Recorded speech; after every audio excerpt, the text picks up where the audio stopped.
ដូចពាក្យចចាមអារាមទេហើយពាក្យចចាមអារាមហ្នឹងក៏វាមិនត្រូវអីដែរមាននរណាមកហ៊ានវាយយកខេត្តយើងទាំងមូលនោះទៅចាញ់ឃោសនាសង្គ្រាមចិត្តសាស្ត្ររបស់ថៃអីថៃអាចវាយយកបានតែតំបន់ត្រួតស៊ីគ្នាកន្លែងណាតំបន់ដែលមានភាពប្រទីនប្រទង់គ្នាដែលមួយប្រើផែនទីមួយលើ50,000មួយប្រើផែនទីលើ200,000ទេអ្វីដែលជាដែនអធិបតេយ្យរបស់កម្ពុជាខេត្តអីផ្សេងនោះវាច្បាស់ចេះហ្នឹងថៃមិនអាចវាយមកបានទេឃើញតលាក់គ្រាប់ដល់ស្រីស្នំដោយសារថៃចោទថាហ្នឹងមានដេប៉ូគ្រាប់បែកគ្រាប់កាភ្លើងយើងលាក់នៅហ្នឹងឬបាញ់ចេញពីហ្នឹងលេះរបស់គេទេបាទតែចឹងហើយបានថាអាចមកពីអញ្ចឹងបានយើងអត់អាចហ៊ានប្រើសំណាញ់មេឃហ្នឹងព្រោះបើសំណាញ់មេឃហ្នឹងបាញ់ចេញពីកន្លែងណាគឺថៃជញ្ជ្រុំកន្លែងហ្នឹងតិចទីយកលេះថាយើងបង្កហានិភ័យដល់ស្រុកគេអញ្ចឹងណា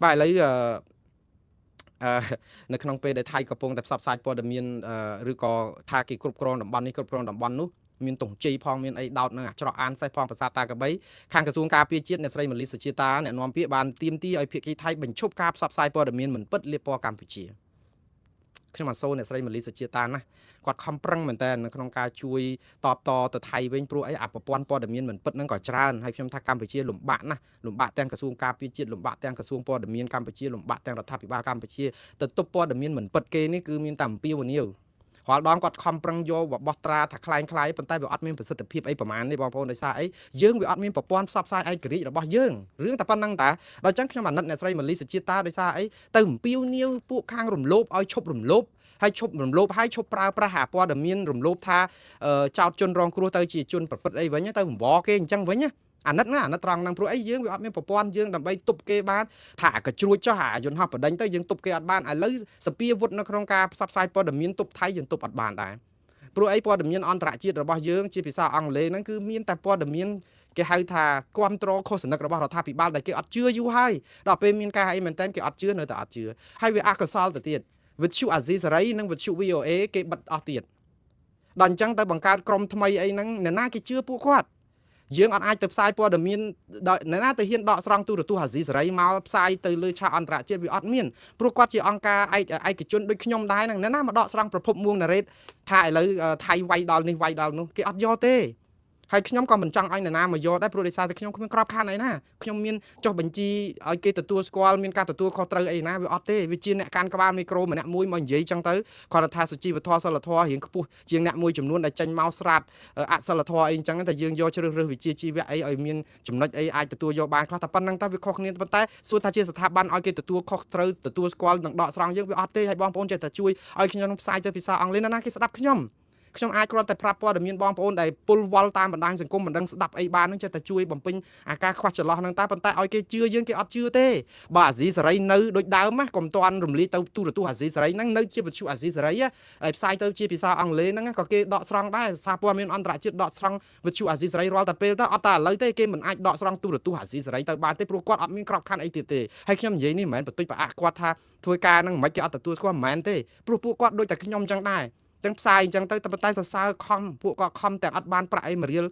គាត់ខំជួយផ្សព្វផ្សាយព័ត៌មានបន្ថែមឲ្យថ្ងៃមុនឃើញថ្នាក់ដឹកនាំរបស់ទូរទស្សន៍អាស៊ីសេរីជាភាសាខ្មែរហ្នឹងខំសរសេរលិខិតចង់ចូលទៅស្រុកខ្មែរក៏គេមិនឲ្យចូលប៉ុន្តែបើឲ្យទូរទស្សន៍អាស៊ីសេរីចូលទៅស្រុកខ្មែរក៏អត់បានប្រយោជន៍អីដែរព្រោះមិនមែនជាក្របខ័ណ្ឌមួយដែលទទួលស្គាល់ស្របច្បាប់អីមួយដូចថាយើងធ្លាប់មានលុយថវិកាពីសភាពីអីអាមេរិកដូចលោកមុនដែលជាស្ថាប័នមួយដែលមានក្របខ័ណ្ឌច្បាស់លាស់អីអាហ្នឹងគេដកស្រង់ទៅដោយសារមានការទទួលខុសត្រូវអីជាបណ្ដាញជារចនាអង្គការចាត់តាំងអីចឹងតែនេះគឺជាក្រុមស្ម័គ្រចិត្តហ្នឹងដូច្នេះក្រុមស្ម័គ្រចិត្តបែបនេះគឺពិបាកដូច្នេះរដ្ឋាភិបាលប្រកែកមិនឲ្យគាត់ចូលហ្នឹងក៏មិនមានការអីភ្ញាក់ផ្អើលរដ្ឋាភិបាលខ្មែរនឹងមិនឲ្យចូលទៅប៉ុន្តែគាត់តែមិនឲ្យចូលក៏នៅតែខាតព័ត៌មាននឹងដែរ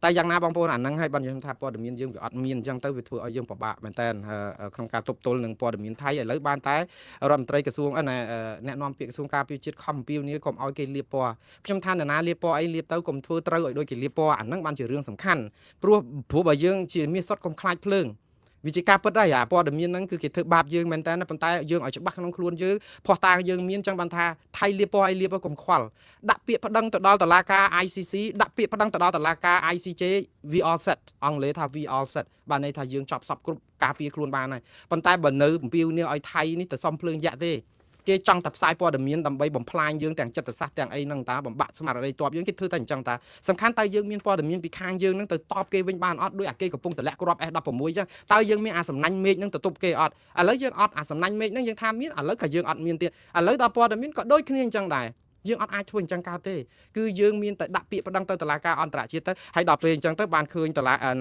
រដ្ឋាភិបាលក្រៅប្រទេសគាត់ប្រហែលជាខកចិត្តឬក៏មួម៉ៅស្អីទៀតហើយគាត់ចេញសេចក្តីថ្លែងការណ៍7ចំណុចទៀតហើយស្នើឲ្យរដ្ឋាភិបាលនឹងដាក់ពាក្យប្តឹងទៅតុលាការព្រំប្រទានអន្តរជាតិចឹងដែរហើយឲ្យយកកិច្ចព្រមព្រៀងសន្តិភាពទីក្រុងប៉ារីនឹងក៏ហៅប្រទេសហត្ថលេខីអីនឹងមកប្រជុំមកព្រោះថៃក៏ជាហត្ថលេខីថាគោរពដែនអធិបតេយ្យតាមពិតសំណុំពររបស់រដ្ឋាភិបាលឯករាជ្យឬក៏$23នេះសមស្របដែរទេព្រោះអីកិច្ចព្រមព្រៀងសន្តិភាពទីក្រុងប៉ារីនឹងគឺជាអាវុធដ៏មុតស្រួចដែលយើងអត់មានស្អីគេសំណាញ់មេឃយើងអត់អាចមានប្រព័ន្ធផ្សព្វផ្សាយយើងអត់អាចមានអីទប់គេបានគេវាយស្រោះឡើងទក់សាច់បែបនេះគឺមានតែរបស់អស់នេះឯងដើម្បីយកមកជាឧបករណ៍លិខិតឧបករណ៍ផ្លូវច្បាប់ដើម្បីទប់ទល់ជាមួយថៃហើយបើយើងអត់ប្រើធ្វើយ៉ាងម៉េចហើយ7ចំណុចនេះខ្ញុំអត់ផ្សាយអស់ទេសូមបងប្អូនទៅមើលសេចក្តីថ្លែងការណ៍របស់រដ្ឋាភិបាលឯករាជ្យ$23នឹងចាស់គាត់ណាពួកគាត់នឹងនៅតែអន់ចិត្តនឹងរដ្ឋាភិបាលកម្ពុជាដែលមិនព្រមធ្វើរឿងមួយចំនួនដែលថាបើយើងមិនដល់គេហើយហេតុអីមិនអនុវត្តវិធានការផ្លូវច្បាប់អន្តរជាតិទាំងនេះយកមកប្រើអីចឹងណាតែបងប្អូនឥឡូវនេះទុកឲ្យគាត់តតាំងគ្នាចុះខ្ញុំនៅសល់ព័ត៌មាន2ទៀតដែលនឹងផ្សាយបញ្ចប់សំអាងផ្លូវច្បាប់តកតងនឹងការពារខ្លួនរបស់ថៃនឹងអូសទៅយប់ស្អែកទៀតហើយព្រោះអីវាវែងពេកខ្ញុំនិយាយអំពីព័ត៌មានពីខាងអាមេរិកម្ដងថ្ងៃនេះគឺព្រឹទ្ធសភាអាមេរិកអនុម័តកញ្ចប់ថវិកា$900,000,000ដើម្បីការពារជាតិ$900,000,000មិនមែន900លានទេបងប្អូន$900,000,000ដើម្បីការពារជាតិហើយការអនុម័តពីព្រឹទ្ធសភានេះមានសម្លេងគ្រប់គ្រងដល់ទៅ70សម្លេងលើ100បានន័យថា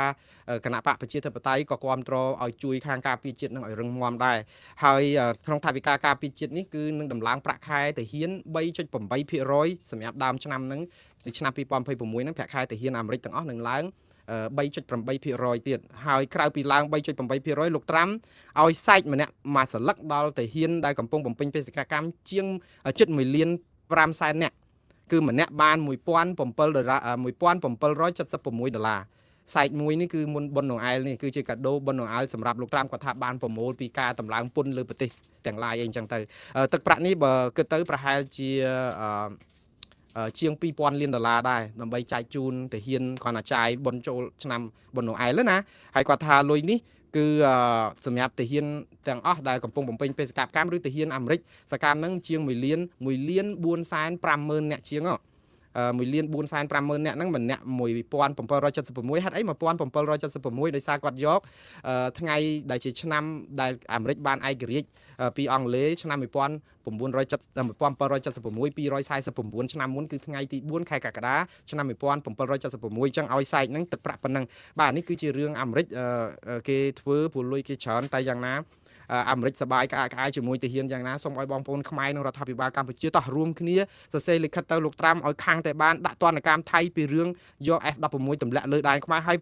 ក្នុងពេលជាមួយគ្នានេះបន្ថែមទៅលើការដើរដើម្បីសន្តិភាពតោះយើងនាំគ្នាដើរដើម្បីឲ្យរដ្ឋាភិបាលប្តឹងទៅតុលាការ ICC និងដើរដើម្បីឲ្យតុលាការប្តឹងទៅ ICJ ផងរឿង3ដែលត្រូវធ្វើប្តឹងទៅ ICC ប្តឹងទៅ ICJ ហើយនឹងប្តឹងទៅលោកត្រាំពីរឿងដាក់ទណ្ឌកម្មថៃពីរឿងទម្លាក់គ្រាប់ទៅលើដែនអធិបតេយ្យរបស់កម្ពុជាបើយើងធ្វើរឿងនេះបានគឺខ្ញុំជឿថាអ្វីៗក៏វាទៅរកដំណោះស្រាយហើយកុំគិតថាចរចាគ្នាស្អីឬក៏ជួបនៃរដ្ឋមន្ត្រីការបរទេសថ្ងៃច័ន្ទនេះហើយរឿងចប់អត់តបទេថៃឈ្លានពានរបស់យើងគឺអត់មានទូទាត់លាត់សាយអីបានទេគឺត្រូវតែសងដោយជាអាយុជីវិតរបស់ទ័ពយើងអាយុជីវិតរបស់ស៊ីវិលរបស់យើងការឈ្លានពានទន្ទ្រានហេដ្ឋារចនាសម្ព័ន្ធកំទេចប្រាសាទរបស់យើងគឺថៃត្រូវសងគ្រប់ចំណុចដែលអត់មានរួចខ្លួនទេចឹងហើយបានថាត្រូវតែប្តឹងថៃដាច់ខាតត្រូវគ្នាយ៉ាងម៉េចក៏ត្រូវតែប្តឹងដែរព្រោះអីរឿងនេះហើយនៅក្នុងការប្រយុទ្ធគ្នាច្បាំងគ្នានេះគឺជាការច្បាំងគ្នាដ៏យូរជាងគេហើយតាំងពីកើតមានចំនួនជាមួយថៃមកព្រោះយើងដឹងហើយកាលពីថ្ងៃទី24ដល់ថ្ងៃទី28គឺមាន4ថ្ងៃឥឡូវនេះគឺ10ថ្ងៃជាងហើយនៅតែមិនទាន់បានស្បើយទៅទៀតហើយការវាយសន្ធាប់នេះកាន់តែកើនឡើងពីដែនអាកាសបាទជាទូទៅថៃមានប្រៀបជាងកម្ពុជាច្រើនរឿងដែនអាកាសដោយសារតែថៃមានយន្តហោះប្រដេញប្រភេទ F16 របស់សហរដ្ឋអាមេរិកនេះច្រើនគ្រឿងមានដល់ទៅជិត30គ្រឿងឯណោះបងប្អូនគឺ28គ្រឿងហើយមានយន្តហោះប្រដេញ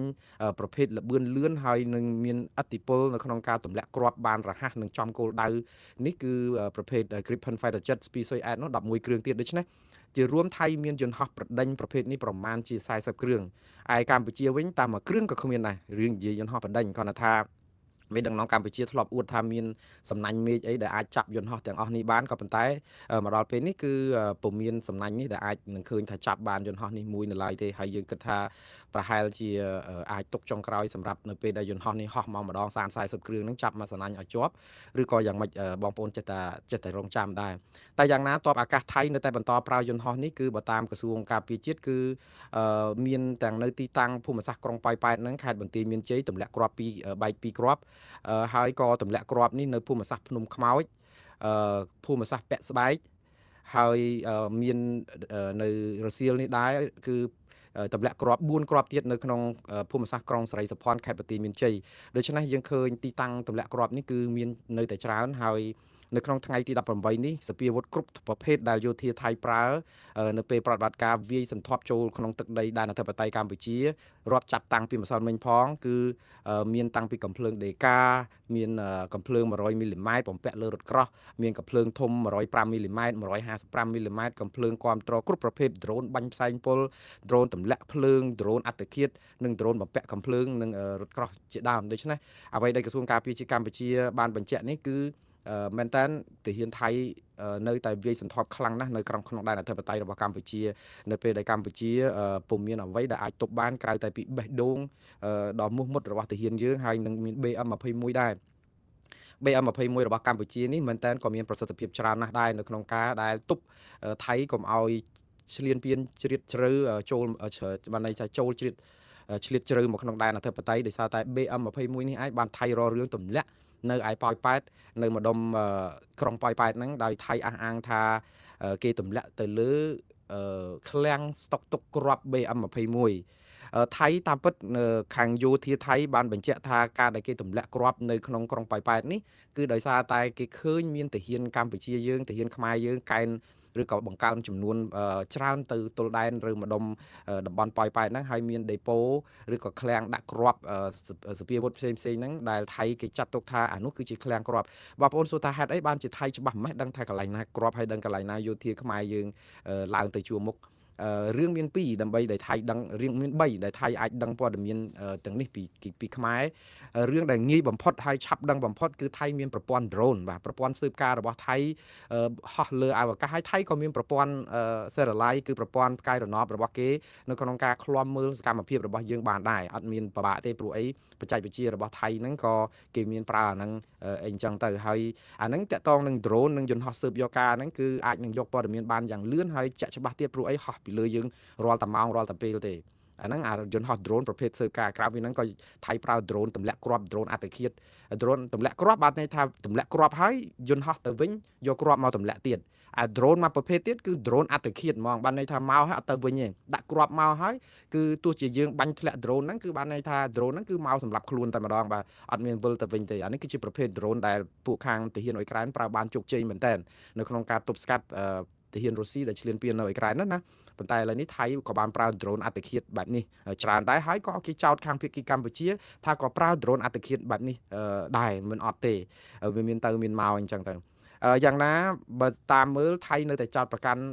ខ្មែរថាកែនតបកែនអីឡើងទៅព្រំដែនមានដេប៉ូដាក់គ្រាប់ហ្នឹងហើយគេបាញ់រហូតដល់ស្រីស្នំ90គីឡូដីចូលទៅក្នុងដែនអធិបតេយ្យកម្ពុជាហ្នឹងដោយសារតែគេថាមកពីការឆ្លប់យកការរបស់គេហ្នឹងគេឃើញព័ត៌មានដឹងថាទីតាំងទាំងអស់ហ្នឹងគឺជាទីតាំងដាក់អាវុធឬក៏មូលដ្ឋានតបតាមពិតភាសាថៃនៅក្នុងការនិយាយក៏ទាហានថៃថាកន្លែងហ្នឹងកន្លែងតបកន្លែងអីហ្នឹងគឺអ្នកណាក៏និយាយបានដែរប៉ុន្តែវាចង្រៃអីវាខុសអីនៅពេលដែលទាហានខ្មែរដាក់តបឬក៏ធ្វើឃ្លាំងទ្របគ្រាប់នៅក្នុងដែនខ្មែរហ្នឹងវាខុសកន្លែងណាខ្ញុំពងតែឆ្ងល់កន្លែងនេះទោះជាថៃខំប្រឹងរំលឹកថាអូអាហ្នឹងគេត្រូវតែបាញ់កំតិចទៅដោយសារតែជាឃ្លាំងគ្រាប់ចុះឥឡូវទីហោដីហ្នឹងជាដីរបស់យើងកម្មសិទ្ធិរបស់ផ្ទះរបស់យើងតើយើងអត់អាចដាំដើមឈើបានយើងអត់អាចសង់រោងយើងអត់អាចដាំបន្លែបកានៅក្នុងផ្ទះឬក៏កែច្នៃដីនៅក្នុងប្លង់កម្មសិទ្ធិរបស់យើងនឹងធ្វើទៅជាអីដើម្បីប្រយោជន៍អាស្រ័យផលកម្មសិទ្ធិរបស់យើងបានទេអញ្ចឹងនៅចាំឲ្យអ្នកជិតខាងហ្នឹងចាំថាអូគាត់កំពុងសង់រោងដើម្បីចិញ្ចឹមសត្វឆ្មាឬឆ្កែអីទៀតអីអញ្ចឹងយើងត្រូវតែកំទេចចោលអូគាត់ចាប់ផ្ដើមកាយរងដើម្បីដាំដំណងឬក៏ដាំដំឡូងអីនៅផ្ទះគាត់យើងត្រូវតែកកាយចោលឲ្យអស់ឲ្យខាងតែបានព្រោះអាការដាំដំណងដាំត្រប់ឬក៏លពៅតឡាចអីហ្នឹងវាអាចវាទៅវាធ្វើឲ្យគ្រោះថ្នាក់រហូតដល់ប្រទេសថៃឬក៏ផ្ទះជាប់ហ្នឹងឬក៏យ៉ាងម៉េចអាហ្នឹងគេច្បាប់គេឥឡូវហ្នឹងគេអញ្ចឹង ជាការពិតឲ្យបើយើងដាំដើមឈើធំអីនៅក្បែរផ្ទះអីវាធ្លាក់មែកសាខាអីចូលទៅអ្នកចិត្តខាងអីយើងស្រួលគ្នានេះយើងកាប់ឬក៏យើងមានគោលការណ៍ថាអូឥឡូវចិត្តលបងហ្នឹងចម្ងាយប៉ុណ្ណេះម៉ែត្រទៅប៉ុណ្ណេះម៉ែត្រយើងមិនអាចសង់អីបានឬមិនអាចដាំអីបានក្រែងលោវាឆ្លងជ្រៀតចូលដែនអ្នកដតីឬអីចឹងទៅប៉ុន្តែអាហ្នឹងវាជាការសម្របសម្រួលគ្នាទៀតដីផ្ទះយើងធ្វើអីក៏តបានដែរនៅក្នុងផ្ទះយើងហើយការពារដូចថាបើយើងទិញកាភ្លើងឧទាហរណ៍យកមកទុកក្នុងផ្ទះយើងដើម្បីការពារខ្មាំងហើយច្បាប់រដ្ឋធម្មនុញ្ញយើងអនុញ្ញាតឲ្យយើងទិញកាភ្លើងដោយស្របច្បាប់ដាក់នៅក្នុងផ្ទះដើម្បីការពារចោលឬខ្មាំងសត្រូវដែលមកឈ្លានពានយើងហើយយើងត្រូវបានអ្នកចិត្តខាងនោះមករករឿងយើងនឹងដាក់កាភ្លើងនៅកន្លែងណាទុកកន្លែងណាដាក់កន្លែងណាក៏អត់មានអីខុសដែរផ្ទះយើងតាសំខាន់គឺមកពីអាអ្នកនៅក្បែរខាងហ្នឹងចេះតែចង់ចូលមកលួចចង់ចូលមកឈ្លានពានរឿងដែលខុសអារឿងអ្នកចិត្តខាងតាអីមកខុសម្ចាស់ផ្ទះឥឡូវហ្នឹងថៃគេកំពុងអះអាងថាអាគេបាញ់គេអីហ្នឹងទម្លាក់គ្រាប់រហូតដល់ស្រីស្នំចិត្តស្ពានអូជីកនៅស្ពានបុរាណមួយនៅខេត្តសៀមរាបអូជ្រៅមែនតើជិត90គីឡូដីក្នុងដីខ្មែរគាត់ថាទៅបាញ់ដេប៉ូដាក់គ្រឿងសពាវុធរបស់ខ្មែរនៅហ្នឹងអញ្ចឹងមិនព្រមបាញ់ចោលខ្ទេចខ្ទីអស់ហ្មងហ្នឹងសពាវុធនៅពេញតែដីខ្មែរហ្នឹងគិតតែធ្វើអញ្ចឹងហ្មងឬក៏ដុតចោលស្រុកខ្មែរទាំងអស់ហ្មងដើម្បីឲ្យស្ងប់ចិត្តថៃដែលថាអស់មានសពាវុធរបស់ខ្មែរតែហ៊ានថៃនេះគឺថ្លើមពីមេឃមែនតើទាំងលោកអនុទិនច័ន្ទវរៈគុលហ្នឹងក៏តែអញ្ចឹងដែរគឺប្រើពាក្យមួយថានឹងវ័យខ្មែរឲ្យទុនដៃឲ្យអស់លែងតដៃបានដើម្បីឲ្យថ្ងៃក្រោយទៅសនុកថៃលុតខ្មែរ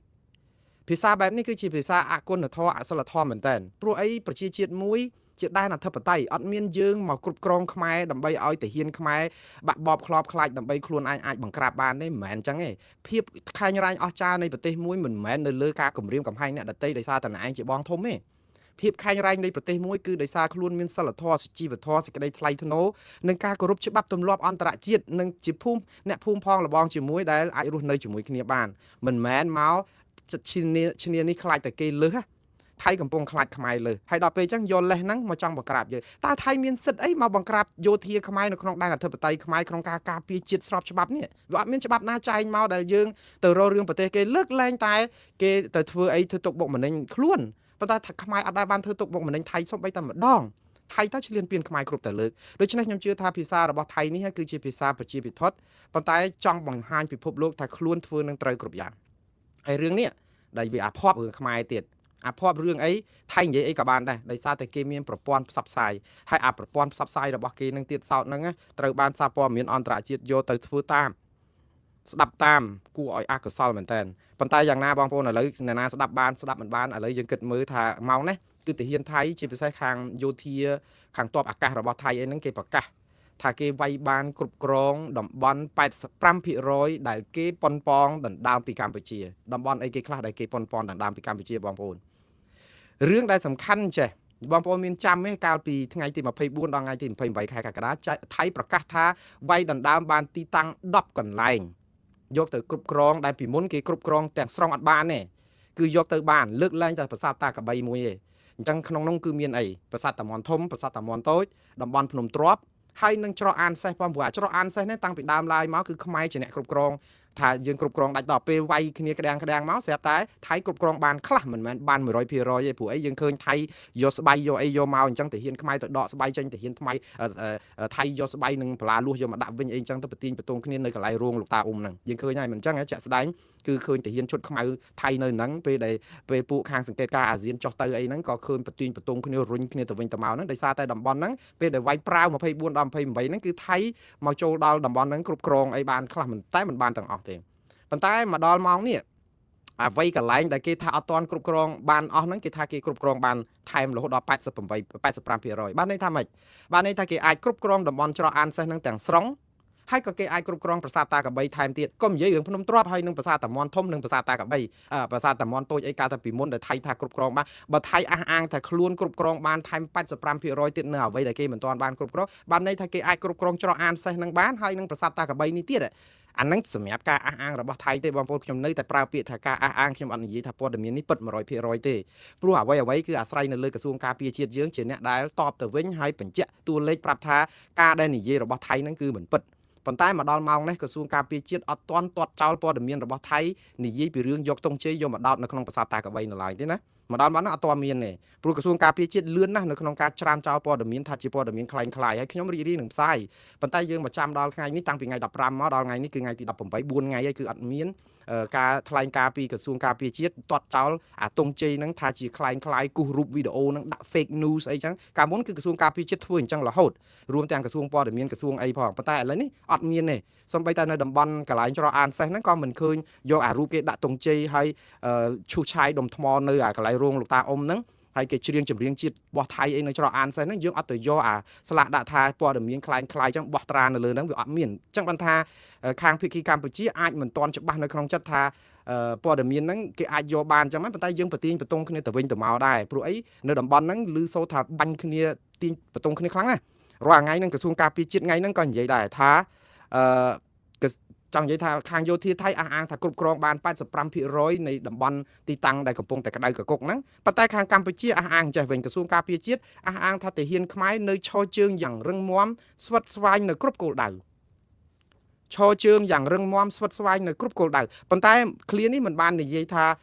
បដិញថៃទៅណាឬក៏យ៉ាងម៉េចទេឬក៏ថៃគេយកបានខ្លះហើយទៅយើងទាញយើងរុញទៅវិញអីអញ្ចឹងគ្រាន់តែថាជាសារមួយដែលក្រសួងការពារជាតិប្រើតាំងពីដើមទីមកហើយគឺឈររឹងមាំស្វិតស្វាញគ្រប់គោលដៅខ្ញុំជឿថាมันមានអីខុសឆ្គងទេនៅក្នុងការនិយាយឃ្លាបែបនេះប៉ុន្តែគោលដៅណាខ្លះព្រោះគោលដៅច្រើនណាស់ដែលស្ងប់ស្ងាត់ដែរប៉ុន្តែគ្រប់គោលដៅហ្នឹងអាគោលដៅភ្នំណែច្រកអានសេះនិងប្រាសាទតាកបីដែលក្តៅកគុកដែលគេផ្លោងគ្រាប់ដាក់ទៅប្រទៀងបតុងគ្នាហ្នឹងគឺវាគេមានព័ត៌មានពីខាងគេឡើងស្រោចអីដែលថាគេចូលទៅគេថតរូបគេអីយើងចោទគេថាឥឡូវសូម្បីតែចោទថា AI ក៏យើងអត់ហ៊ានចោទគេទៀតព្រោះកាលរហល់ដងថាអាហ្នឹងរូប AI ទេអីទេព័ត៌មានមិនពិតឥឡូវអា AI ហ្នឹងក៏អត់ហ៊ានទាត់ចោលគេទៀតដូច្នេះយើងនៅតែគិតថាក្រសួងការពារជាតិមានការប្រយ័ត្នប្រយែងនៅក្នុងតំបន់នេះហើយវាជារឿងប្រទីងបន្ទងហើយខ្ញុំមិនសង្ស័យមិនភ្ញាក់ផ្អើលទេបើសិនជាថៃពិតជាបានចូលទៅគ្រប់គ្រងប្រាសាទតាកបីឧទាហរណ៍បើសិនជាក្នុងន័យហ្នឹងគឺថាវាពិតអញ្ចឹងមានរូបថតហ្នឹងវាអញ្ចឹងមែនខ្ញុំអត់មានសង្ស័យដោយសារអីថៃប្លង់គ្រាប់ច្រើនណាស់ F16 នេះគឺជារឿងអកុសលសម្រាប់ទាហានខ្មែរណាខ្ញុំជឿថាបងប្អូនយើងទោះជាក្លាហានប៉ុណ្ណានៅពេលដែលគេទម្លាក់គ្រាប់ពីលើអាកាសតើយើងទៅស៊ូទ្រាំបានយ៉ាងដូចម្ដេចបើយើងមិនរកកន្លែងទីទួលលាក់ខ្លួនដើម្បីសន្សំជីវិតដើម្បីទៅវាយបកយកមកវិញនៅក្នុងពេលណាមួយតើយើងទៅក្រាញនានាជាមួយនឹងគ្រាប់ដែលអត់វិញ្ញាណនឹងបានទេបើថាថ្មើរជើងឡើងមកមួយវាយមួយគឺថាយើងក្រាបយើងលុតយើងកិច្ចយើងអីយើងដឹងព្រោះមនុស្សទល់មនុស្សខ្លាចដូចគ្នាទេឬក៏ស៊ូដូចគ្នាទេប៉ុន្តែដល់ពេលគ្រាប់ធ្លាក់ពីលើអាកាសនេះចិញ្ជ្រុំបែបនេះខ្ទេចប្រសាទយើងអស់ហើយហ្នឹងប្រាសាទតាក្របីរៀបដល់ដីហើយបើសិនជាយើងជាទាហានខ្មែរដែលមានលេនដ្ឋាននៅប្រាសាទហ្នឹងបើសិនជាយើងមិនកិច្ចចេញពីប្រាសាទហ្នឹងសិនក៏នៅកប់នឹងស្លាប់នៅនឹងដែរព្រោះអីគេបាញ់ខ្ទេចប្រាសាទអស់ហើយហ្នឹងដូច្នេះវាអត់មានភ្ញាក់ផ្អើលអីទេបើសិនជារឿងហ្នឹងវាជារឿងពិតគ្រាន់តែថារឿងដែលមួយគឺខាងក្រសួងយើងអត់ទាន់បានរាយការណ៍មកថាថៃបានគ្រប់គ្រងមករយៈពេលឥឡូវយើងរុញទៅវិញអីយ៉ាងណាទេគ្រាន់តែថាប្រាសាទខ្ទេចខ្ទីអស់ហើយទាហានរបស់យើងនៅជួរមុខរងគ្រាប់ផ្លោងរបស់ថៃជាពិសេសគឺ F16 នឹងយ៉ាងសន្ធាប់ណាស់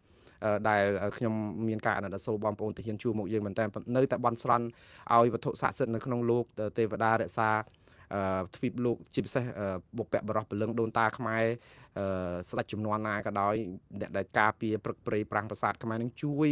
ថែទាំការពារអាយុជីវិតបងប្អូនទាហានជួរមុខយើងផងព្រោះអីសង្គ្រាមលើកនេះជាមួយថៃនេះគឺជាសង្គ្រាមដ៏មហាអយុត្តិធម៌សម្រាប់ទាហានយើងណាដោយសារអីគេប្រើគេហៅថាល្បិចពឹសពលច្រើនពេកផ្សែងពលផង drone ផង F16 ផង Gripen Fighter Jets ផងគ្រាប់បែកចង្កោមផងគ្រប់បែបយ៉ាងដែលជារឿងមួយដែលអកុសលដូចថាអានេះបើសិនជាយើងដូចឡើងវាយបុកអីចឹងបងប្អូនគឺគេឲ្យយើងពាក់កង់ធម្មតាបច្ចេកទេសថៃមានដាវសាមរៃផងមានកបិតស្នៀតផងមានស្នាប់ដៃផងដោះកង់ចោលហើយដូចថាមកវាយគ្នាអញ្ចឹងបងប្អូនសាកគិតមើលថាវាអយុត្តិធម៌ប៉ុណ្ណាហើយអាញាកណ្ដាលទាំងអស់នៅក្នុងហ្នឹងអត់មានមើលឃើញថាថៃខុសសោះរឿងនេះហើយដែលជារឿងដែលឈឺចាប់ពិភពលោកអត់មានអ្នកណាមួយថ្កោលទោសថៃសោះមកដល់ម៉ោងនេះអត់អាលីងអយុត្តិធម៌សម្រាប់ខ្មែរមែនតើដែលយើងគិតទៅគឺថាចុះហេតុអីបានជាតិយើងអភ័ព្វយ៉ាងនេះយើងចិត្តតែរនឹកមិនឃើញថាយ៉ាងហោចណាស់ក៏មានប្រទេសណាមួយដែលជាមិត្តរបស់យើងជាអ្នកស្លាប់រស់ជាមួយយើងក៏ចេញសេចក្តីថ្លែងការណ៍ណាមួយនៅជាមួយយើងបានមួយផ្លែតដែរថ្កោលទោសថៃស្នើឲ្យថៃធ្វើនេះធ្វើនោះតែអត់ទេសារណាក៏សុំឲ្យភាគីទាំងពីរឈប់បាញ់ហើយថៃបាញ់មុនស្នើឲ្យភាគីទាំងពីរឈប់បាញ់វាអត់យល់ចង់និយាយថា យើងត្រូវតែចាប់ផ្ដើមហ៊ានថ្កោលទោសថៃហើយបើអត់ហ៊ានថ្កោលទោសថៃតើពិភពលោកមើលមកឃើញថាខ្មែរទៅជាអ្នកនាំអាតទៅវិញព្រោះវាអត់មានរឿងអីដែលត្រូវខ្មែរចាប់ផ្ដើមមុនយើងមើលយោធាខ្មែរហើយយោធាថៃមើលបងប្អូនយើងថាតែប្រៀបធៀបយោធាយើងមើលងាយយោធាយើងហើយអត់ទេយើងត្រូវនិយាយការពិតយោធាថៃមានគ្រឿងសព្វាវុធគេ